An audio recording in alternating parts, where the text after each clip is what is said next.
Hey, hey, hey. Time for another out of this world story from our space. My wife was cheating on me our entire marriage, picked up an STD that gave her cancer, and died as a result. How do I move on from here? My wife and I met in early 2004. I was 27 and she was 25. She was gorgeous and had a youthful innocence about her. She turned heads everywhere we went. She also seemed genuinely kind and came from what appeared on the surface to be a great family. However, I had to learn the hard way that her beauty was only skin deep. We had a great relationship for the first 6 months, but then red flags started to appear. I ignored them. Later in 2004, she got pregnant. Mine, confirmed years later, but began withholding intimacy.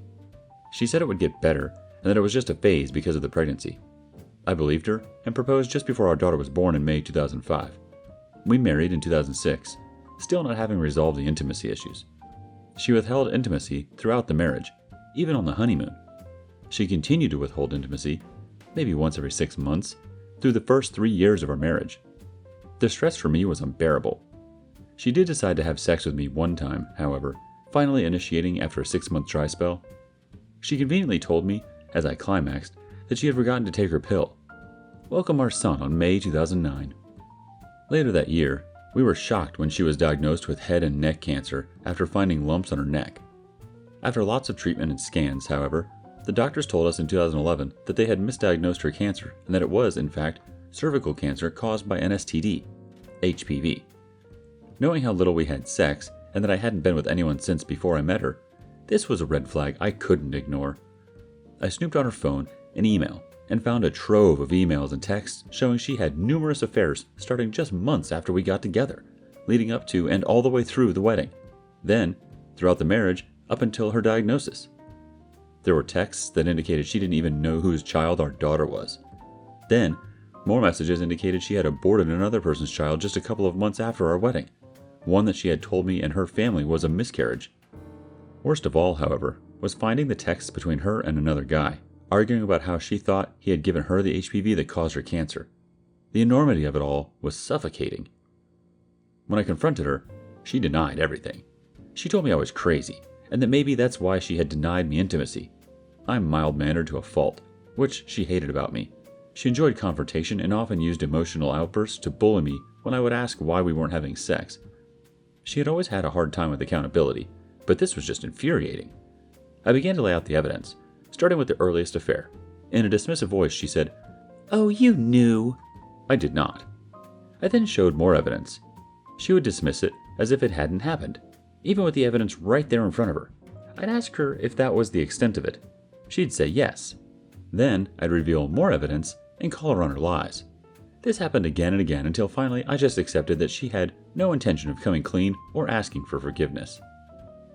I moved out in October of 2011.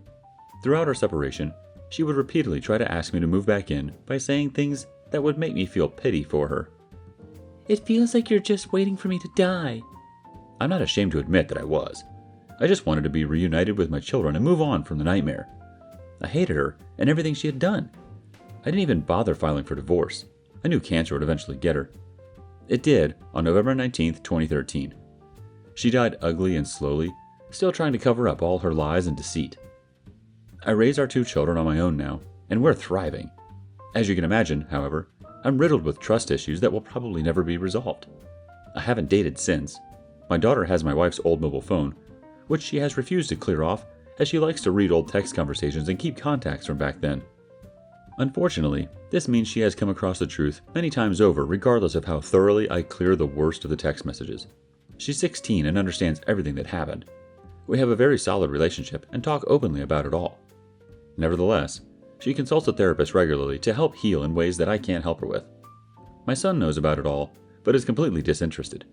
He's 12 now and was only 4 when she died after all. As a policy, I will not lie to them, even to protect them, as I feel strongly that lies are what led us to where we're at now. I can only imagine the emotional damage if they found out as adults from someone other than me. I've continued to bring the kids up to visit where her family lives, from where we live, about an 8-hour drive, for the holidays and for an extended time during the summers. For the most part, they're good people who are kind and did nothing to deserve being cut off from their grandkids. My kids love them, and they have lots of cousins in their extended family who are the same ages as my kids. They go out of their way to welcome us, and I enjoy their company. The only odd part about all of that is that her family has never acknowledged anything that happened. None of the cheating, none of the reasons for the split. In fact, they never even talk about any of it at all, which, for a guy who likes to talk about things to resolve them, is very frustrating and uncomfortable. When we split, she begged me not to tell everyone why, but she said she'd tell her family. I was fine with it, as I always viewed it as a private matter anyway. She then talked trash about me to the kids' friends' parents in addition to the kids' teachers. I only found this out from her text messages after she died.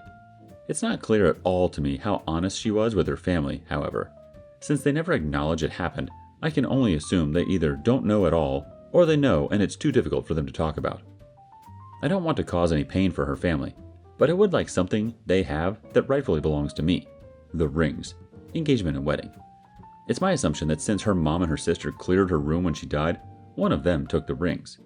They probably did this at her request, perhaps to give them to my daughter later in life on a significant occasion.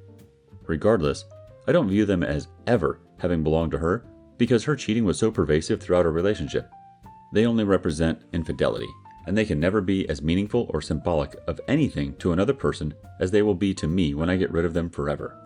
I sacrificed and saved, bought them for her when we had nothing, and I thought we were in love. Had I only known. My question for this crowd is, how do you stop thinking about it all? It has been 8 years since she passed away, and I go to bed at night and never fall asleep. I just rehash the arguments and conversations we had. I think about how I should have handled situations differently, how I should have stood up for myself sooner when the red flags started popping up. I do all this full well knowing there's absolutely nothing I can do about it now.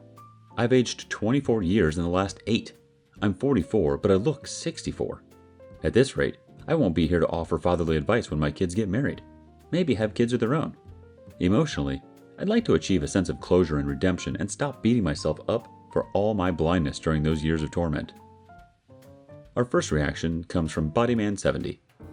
You have to forgive yourself for not seeing it when it was happening, and honestly, be thankful you didn't. That's what allowed your 2 children to be. Then forgive your ex because she gave you the 2 best things she could. Thank her for those children and let her go. Our next response is from Dankov Z. I don't even have words. I feel you. You need to talk to someone. Find a new friend. Could be online. And talk about this. Someone who listens. And you need to forgive yourself. You did everything you could. You need to realize that. Your words remind me of myself and my ex. You are very strong. I just can't imagine your pain every day. One more thought before moving on from Straight Goods 30. First thing first, you have to let it go. She's no longer here, so there's no reason to keep holding on to this hurt. If you're not seeing a therapist, then you should. One that specializes in infidelity and trauma. They can help you release yourself from the bonds of that failed relationship or marriage. Also, going to her grave and saying what you need to get off your chest may also provide closure. As for your health, you need to start taking care of yourself. Eat healthy, work out, and meditation for the mind and soul to make sure you're around to watch your grandkids play. On to the next story. I snooped and confirmed my fears. I, male 40, have had suspicions about my wife, female 39, for months now. I have expressed my concerns and fears over this time, and she has reassured me, but nothing in her odd behavior has changed. Today, I had to do something on her phone to make sure it's ready for trade-in, and I took a minute to snoop.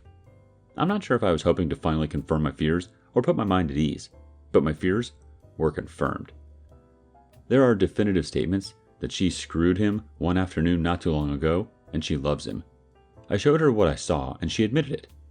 We have things to deal with for their kids right now, so the discussion is on hold. I don't know where to go from here. Is it even worth having a discussion? How can I believe anything she says to me? I'm questioning so much right now, and feel like so much of the last 12 years of my life is up in the air. Update. I took my wedding ring off. After spending the last couple of days dissecting the last year and all the lies, deceit, and other BS, I realized that my wife hasn't worn her rings in months. At the time she stopped, her reasoning was because of her weight gain. Now that I'm seeing everything in a new light, in previous episodes of weight gain, she had always put them on a chain to still have with her. I can't help but feel my own ring is tainted now and represents all the betrayal I've experienced. So, for the first time in over 12 years, I'm not wearing it. Update. Thinking with the wrong head. Thinking back over the last few years, I'm 40 male, starting to see all the warning signs that I should have seen all along with my soon-to-be ex-wife, 39 female.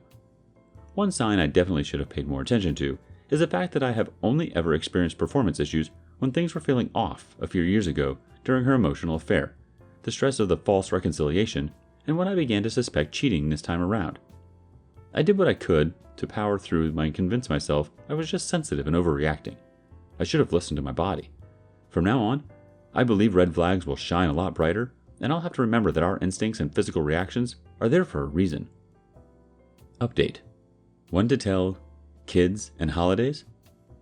My soon-to-be ex-wife wants to wait to tell the kids, elementary school age, anything so they can enjoy the holidays one last time. We're stuck living in the same house anyway for a couple of months, so I originally agreed. Mistakenly, I believe this meant she would actually put in more effort than she has in the last year while having her affair. Yesterday, she bailed on a family shopping trip to take a nap. I guess so she could have some rest before leaving for a night out without offering any help with dinner and then staying out overnight, presumably with the affair partner. Am I being selfish if I don't want to keep this secret anymore? Does it really help make things easier for anyone other than her? Edit. Thank you all for your insights. I have done my best to read them all and have ultimately decided that before making any rash decisions, I'm going to consult with a family counselor so that I can have a proper strategy and additional support available for my kids right away. Soon-to-be ex-wife and I have had a conversation and set up a schedule and agreed to our responsibilities when it's our day on said schedule. Additionally, she has agreed not to spend the night elsewhere while we are keeping this information private. I believe she will keep her end of the bargain, and I will make more decisions after I have more information. Update. Today's been a hard day.